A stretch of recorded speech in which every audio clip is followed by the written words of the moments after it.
Classes में आप सभी का स्वागत है। पिछले वीडियो में हम पढ़ रहे थे साइक्लोहेक्सेन के अंदर सैरोपण समावेता, और सैरोपण समावेता के बाद आज हम पढ़ने जा रहे हैं एक्सीय तथा भूमध्यीय हाइड्रोजन परमाणु। तो एक्सीय हाइड्रोजन परमाणु वो हाइड्रोजन परमाणु होते हैं जो एक्स पे उपस्थित हों। तो मैं इसे लिख सकता हूं एक्सीय हाइड्रोजन परमाणु वो हाइड्रोजन परमाणु होते हैं जो एक्स पर उपस्थित हो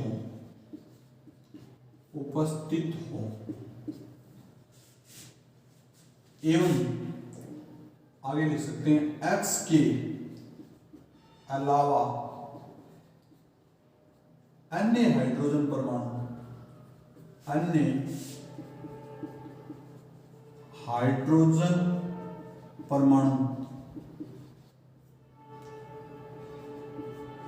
भूमध्यीय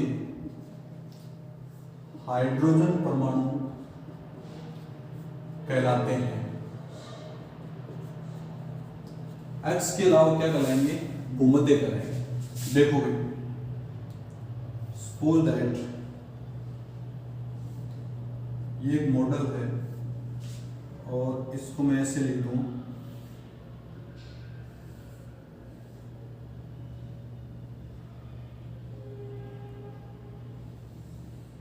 ये लिखिए मॉडल चेयर फॉर्म है।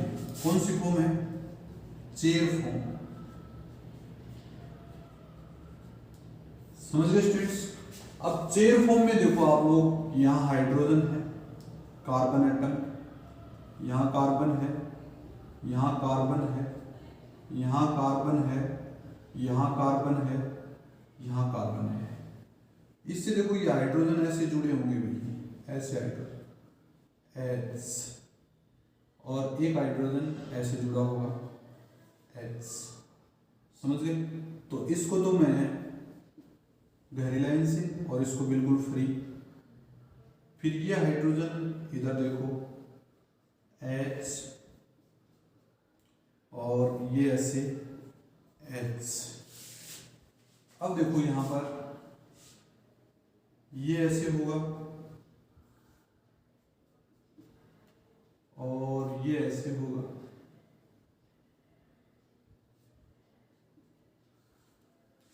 फिर देखो ये ऐसे होगा,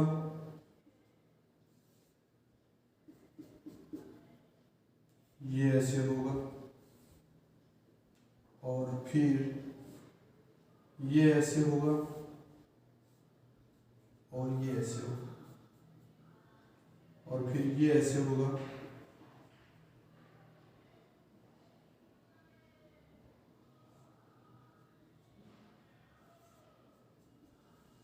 देखो अब जो एक्स पे जो प्रेजेंट है ना, एक्स पे प्रेजेंट, जैसे यहां लिख देता हूं एक्स ये एच परमाणु डिनोटेड बाय, ठीक है, और भूमध्य एच परमाणु एच एक एक्स पे है और एक इसको एक्स सी बोलेंगे, जैसे एक्स सी। अगले को क्या बोलेंगे? भूमध्य बोलेंगे। अगले को क्या बोलेंगे? ये दोनों क्या है? भूमध्य। समझ गए? एक एक्सी है, एक भूमध्य है। जो एक्स पे प्रेजेंट होते हैं उनको एक्सी बोलते हैं, जो एक्स पे प्रेजेंट नहीं होते हैं उनको निरक्षीय या भूमध्य बोलते हैं। ये तो आपकी चेयर फॉर्म हो गई। अब बोट फॉर्म देखो, ये बोट फॉर्म,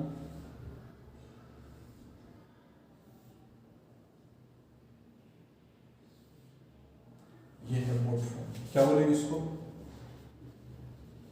बोट फॉर्म। अब बोट फॉर्म में देखिए भाई, यहां पर कार्बन है, यहां पर कार्बन है, यहां पर कार्बन है, यहां पर कार्बन है, यहां पर कार्बन है, यहां पर कार्बन है। इसमें देखो ये हाइड्रोजन, एक तो ये इसको लिख देंगे अपन एक्सीय, इसको लिख देंगे एक्सीय। ये क्या हो जाएगा निरक्षीय, ये क्या हो जाएगा निरक्षीय, ये क्या हो जाएगा एक्सीय, ये क्या हो जाएगा एक्सीय।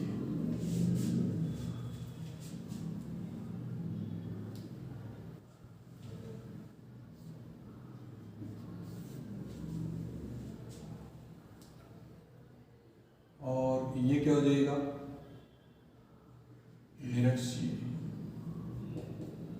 और ये क्या हो जाएगा निरक्षीय। इधर क्या हो जाएगा एक्सीय, इधर क्या हो जाएगा निरक्षीय, इधर क्या हो जाएगा एक्सीय, इधर क्या हो जाएगा निरक्षीय।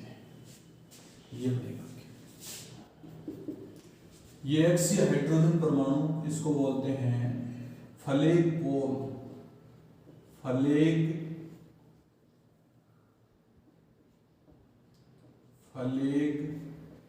पोल, नीचे लिख देता हूं इसको मैं, फलेग पोल एच परमाणु। क्या बोलेंगे फलेग पोल एच परमाणु।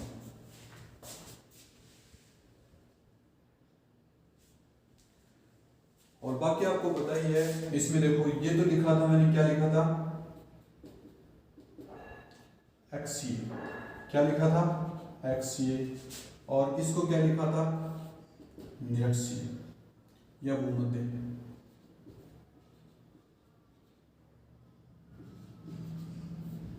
समझ गए भी, एक्सीय और निरक्षीय हाइड्रोजन परमाणु थे। अब देखो भी आगे एक्सीय और निरक्षीय के बाद अपन पढ़ने जा रहे हैं नेक्स्ट, स्वरूपण तथा विन्यास में क्या अंतर है। इस यूनिट का लास्ट टॉपिक स्वरूपण तथा विन्यास में क्या अंतर है।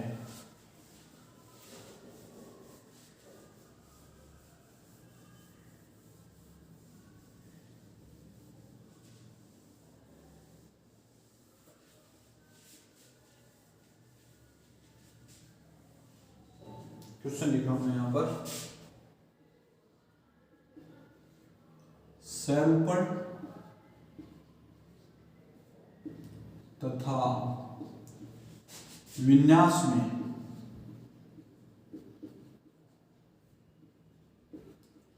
क्या अंतर है।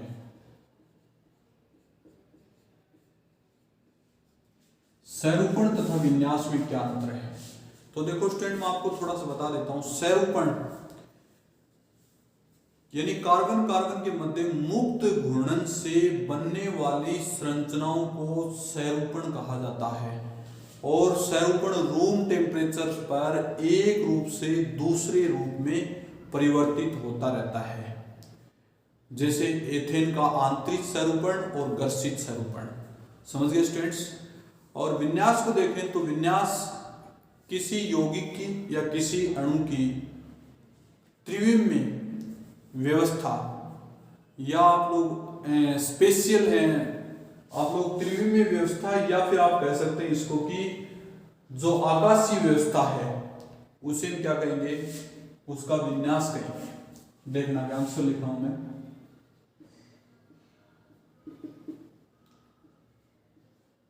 किसी यौगिक में या अणु में कार्बन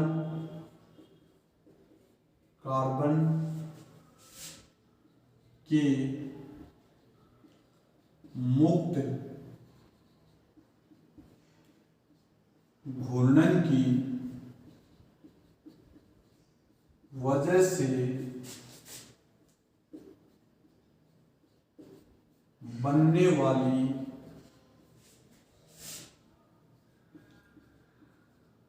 संरचनाओं को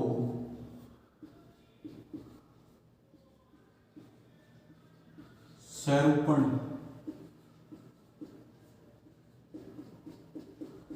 कहा जाता है। किसी यौगिक अणु में कार्बन कार्बन के मुक्त घूर्णन की वजह से बनने वाली संरचनाओं को सैरूपण कहा जाता है। सैरूपण से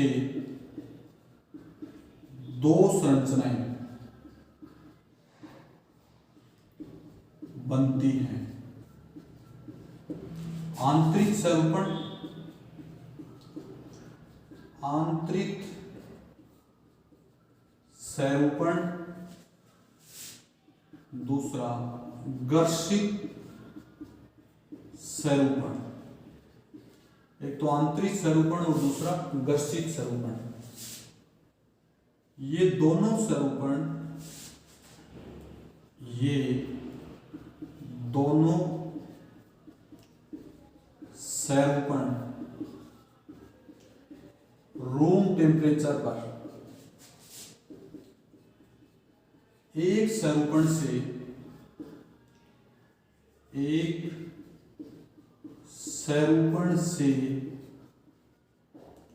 दूसरे सैरूपण में बदलते रहते हैं एवं इनके अस्तित्व का भी पता नहीं लगता है।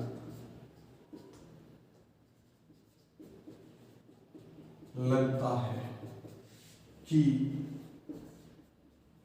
कब एक सैरूपण दूसरे सैरूपण में बदल गया। समझ गए स्टूडेंट्स? यानी किसी यौगिक या अणु में कार्बन कार्बन के मुक्त घूर्णन की वजह से बनने वाली संरचनाओं को सैरूपण कहा जाता है। सैरूपण से दो संरचनाएं बनती हैं, आंतरिक सैरूपण और घर्षित सैरूपण। ये दोनों सैरूपण रूम टेम्परेचर पर एक सैरूपण से दूसरे सैरूपण में बदलते रहते हैं और इनके अस्तित्व का पता नहीं चलता कि कब एक सैरूपण दूसरे सैरूपण में परिवर्तित हो गया। दूसरा विन्यास, इसका आगे लिखता हूं, किसी यौगिक या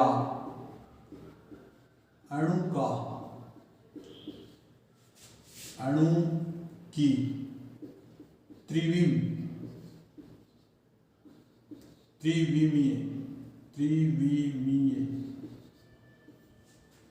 त्रिविमीय व्यवस्था को उस अणु या यौगिक का विन्यास कहते हैं। त्रिविमीय व्यवस्था को उस अणु या यौगिक का विन्यास कहते हैं। जैसे चतुष्फलकीय, त्रिकोणीय, जैसे एग्जाम्पल में लिखें चतुष्फलकीय ऐसे लिखें CH4 में, जैसे H, ये सारे क्या हैं, इसके विन्यास हैं। चतुष्फलकीय के बाद में त्रिकोणीय, इसको लिखेंगे अपन, जैसे अपन लिख सकते हैं यहाँ पर BCl, ये क्या हो जाएगी, त्रिकोणीय। ये सारे क्या हैं, इसके विन्यास हैं। ये था आपका सैरूपण तथा विन्यास में अंतर। कोई दिक्कत स्टूडेंट्स? यहाँ पर ये लेसन स्टूडेंट्स, ये यूनिट आपकी फिनिश हो जाती है। अब तक स्टूडेंट मैंने 2 यूनिट आपको पढ़ा चुका हूँ। पहली यूनिट तो आपकी structure, reaction mechanism, structure and bonding. दूसरी यूनिट स्टीरियोकेमिस्ट्री यहाँ पर फिनिश हो जाती है। अब अपन तीसरी यूनिट, अगले पीरियड में अपन तीसरी यूनिट पढ़ने जा रहे हैं। उस यूनिट का नाम है एल्केन साइक्लोएल्केन, एल्केन तथा साइक्लोएल्केन। तो स्टूडेंट्स यहाँ तक जितना पढ़ा दिया उतना याद रखें और इसको समय समय पे पढ़ते रहें। Okay students.